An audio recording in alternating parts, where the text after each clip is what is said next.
What in the world is going on? At this point, I don't know if it's worth continuing on with the project.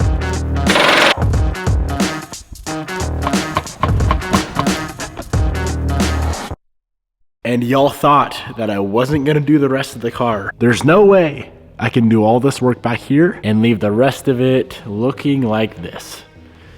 If that's what you figured, you're crazy. There's no way I could do that to the NSX. What is going on, my friends? Welcome back to the channel and welcome to yet another K-swapped K24 NSX build episode.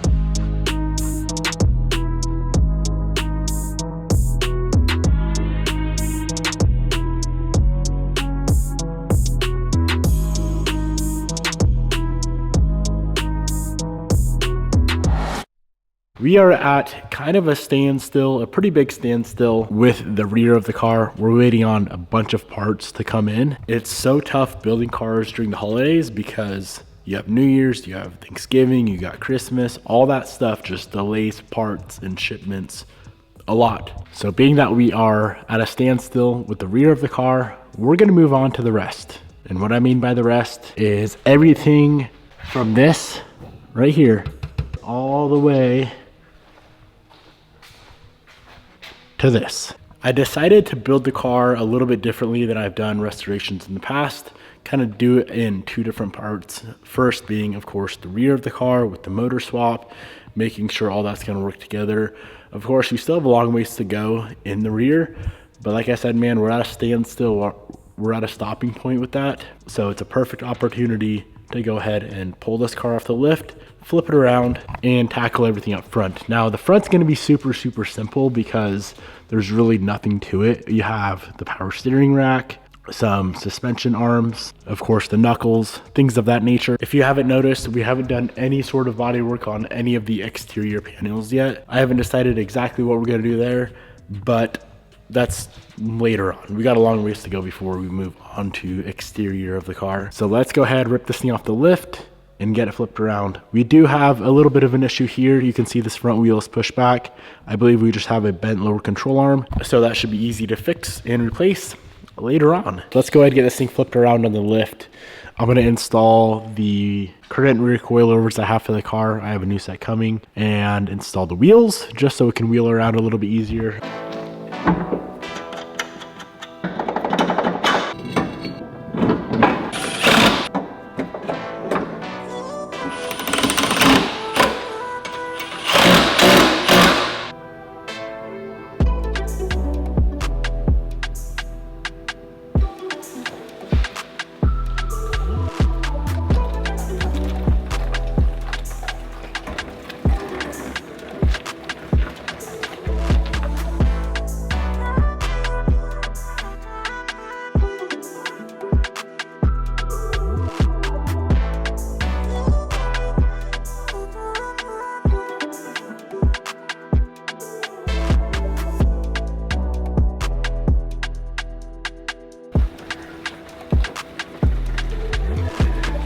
Before this thing goes back on the lift, I'm gonna actually pull off the doors. The doors you can't really open when the car's on the lift. You can maybe get them open about that much, and it's frustrating. You don't have to pull off the fenders. You can easily access the bolts from the hinge to the door just by opening the door. Should be easy. Not to mention whoever painted this car last, if we cram the camera up in here, clearly the doors were sprayed on the car. The whole wiring harness back there is just, it's painted white and it's all flaking off. Just found a Japanese artifact. Some sort of receipt is what I believe. That's pretty cool. I was pulling up the carpet so we can get the harness for the door disconnected. Who knows what this says? Something about $1,300 Japanese yen, I would assume is what that means. Door is finally off completely. Man, disconnecting the wiring from the door to the cabin is such a pain. You got to remove a lot of stuff. But the funny thing is, I pulled 2 bolts out for the dash. The dash is pretty much out. Probably 2 more bolts on the other side and the whole dash would be out of the car. We definitely have a fair share of work to do up in here. Pretty crusty. Well, I pulled out 3 more bolts so the dash came out, so sounds like it was meant to come out. Got both doors off, got the car up on the lift. I'm gonna tell you right now, if you gotta pull doors on your NSX, it's not fun. Even with the dash out, it's so difficult to get to the wiring where it plugs into the body harness. It's doable, not fun. As soon as I pulled off the door, I started noticing some funny stuff right up in here. First thing, this fender is supposed to bolt right there. That is 1/2 inch off. Second thing, these bolts for the hinges are not factory. This one looks like it's pushed in. Next up, if that's a factory Honda weld, that's funny. We got some funnies going on up in this corner. I'm not really liking what I'm seeing. Let's go ahead and pop off the fender. I didn't really see anything crazy going on the inside.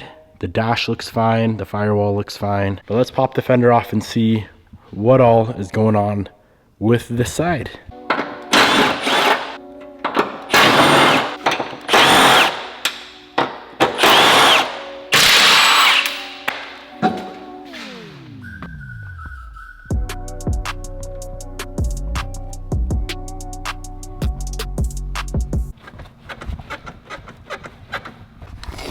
This is turning out real bad. Hard to see right now, but this door hinge, it looks like both door hinges are spaced out at least 1/4 inch with just some washers. So what that means is this pillar is pushed in.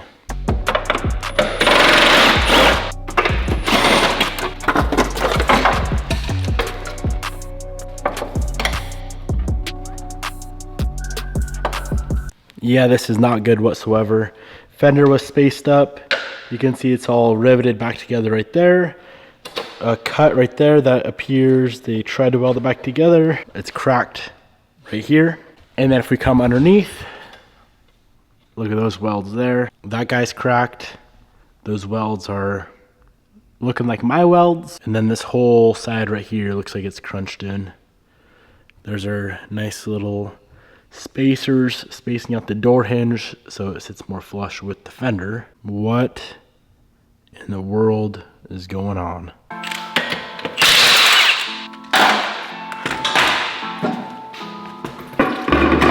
Thankfully this side is looking factory. Man, if both sides were smoked, that'd be a rough day.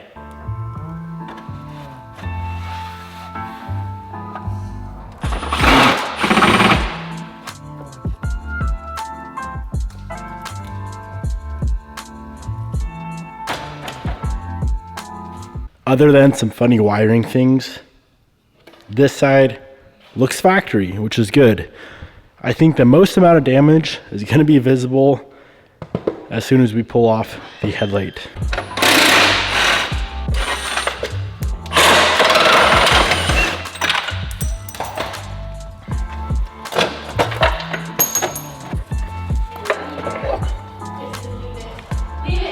Like I expected, things are not looking good.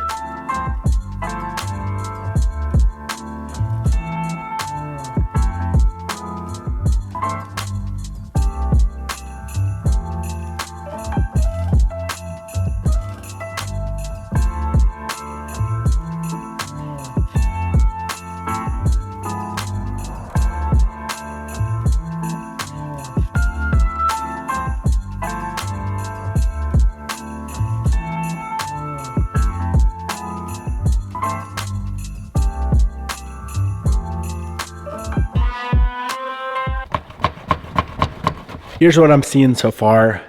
My current assumption from the pillar to right about here needs to be replaced. The pillar might be savable if we can pull it out just a little bit. The problem with this car, the whole entire chassis is aluminum. The pillars are aluminum, the frame rails are aluminum, everything is aluminum, and you can't really pull aluminum all that much. You can a little bit, but you can't pull it like you can steel. If this was steel, we could easily pull this out, no problem whatsoever. But all of this janky work in here, I don't even know what this is. It looks like they try to just glue the core support down to the rail, glue the headlight bucket onto the rail. This, of course, failed. That failed. Everything failed. That's cracked up. Spot welds on this side are failing. She's going to need a full front driver side replacement. We must call the master. 50. The only person that I know that could help me fix this thing, because I can't do this alone, would be Val.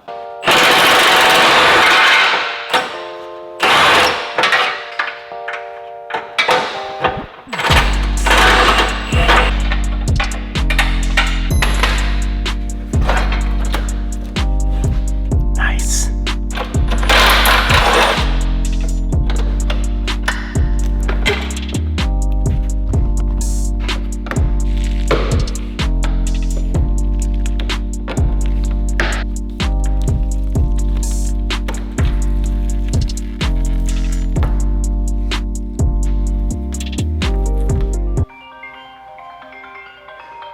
Hi, Val. Hey, what's up? What are you doing? Nothing, just chilling.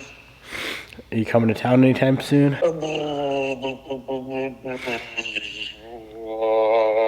I'm not sure. What's up? This NSX is pretty hammered. Which one? The white one. What do you mean? You crashed it? Well, I just got off the phone with Val. At the same time, I noticed this. She is kinked on the pillar by the windshield. So it's even worse than I thought. Initially, I thought it was the pillar forward. Now it's looking like from here forward. I did some research online, looked at a few OEM diagrams. This isn't like the Evo, for example, where there's parts and structural pieces underneath the skin sectioned in. This whole thing, all the way to right here, is one panel, and the whole thing would have to be replaced. The roof would have to come off. The whole side comes off, the skin, the structure. The problem is trying to find those kind of parts. Honestly, at this point, I'm debating just buying a whole new car and starting from scratch. Replacing the whole freaking driver's side of this car. Number one is scary. Number two, it's a ton of money. It's gonna be a ton of work. Number three, is it gonna be as safe as it was from the factory? It's all aluminum, it's gotta be done right. A little bit hairy.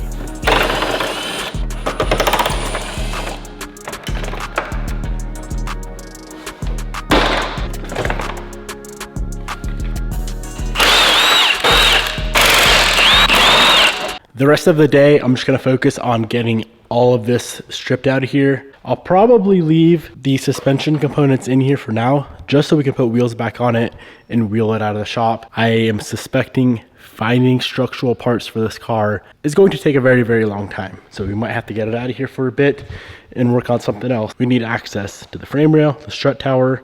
One of these days, we need to go ahead and pull out the rest of the interior, the dash, the blower motor, steering column, all that needs to come out as well. And of course, the glass that I cracked needs to come out too.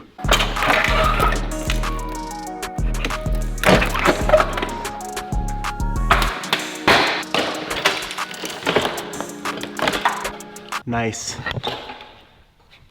Nice.